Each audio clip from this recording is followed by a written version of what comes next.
Evo, prethodnih nedelja, onako, ceo svet je potresla informacija, to jest dešavanje u Americi oko predsjedničkih izgovora koji su onako, ja mislim, jedan nezapamćen skandal.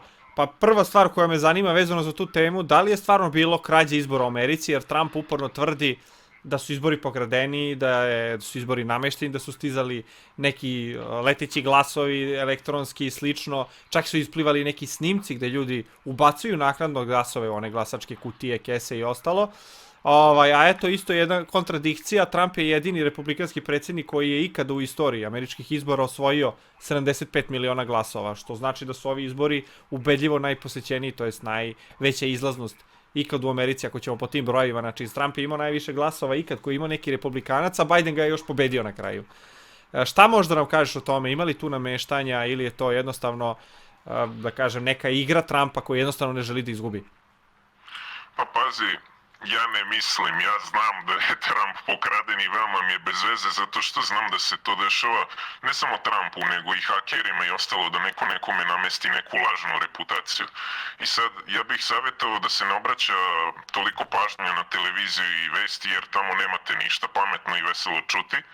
Tako da trebamo se fokusirati na svoj razvoj i napredak, a to sigurno nećemo postići tako što ćemo se brinuti o građanskom ratu u Americi ili tako nešto. Ali Trump je sigurno pokraden jer postoje i video dokazi, postoje matematički dokazi da brojevi fali, razlike i ostalo, a i postoje dokazi u smislu logičkih dokaza da bukvalno sve medijske kuće u Americi skoro, evo na primjer CNN, pravi fake dramu i ostalo. Evo na primjer ovo sa protestima što je bilo.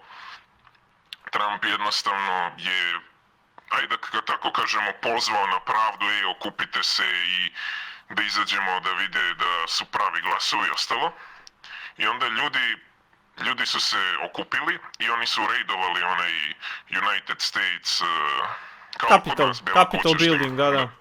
Capitol Building i onda su napravili haos. E sad, znaš šta je fora sa tim?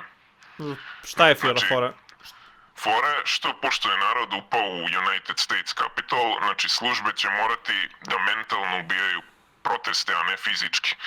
Znači, i zato je CNN fake namerno napravio tako da izgleda da je Trump poslao neke huligane ili nešto, u stvari je CIA slala plaćene batinaše, kao na primjer što kod nas radi jedan lik, znaš već koji. I oni prave nerede i oni novinarima, znači oni su rekli kao, ej, ti batinaši su bili novinare, nisu im dali da snimaju i bili su užasni i ostalo.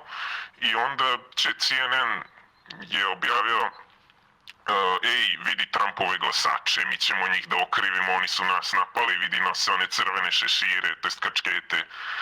I u stvari samo su se cijabatinaši prerušili u te sa crvenim kačketima da bi CNN mogao da okrivi Trumpa, da bi onda to su radili kako bi probali da preko TV-a znači smanje realan broj ljudi koji podržavaju Trumpa, pošto oni znaju da je taj realan broj veći nego Bidenov i onda će time na duge staze da ugase pobunu.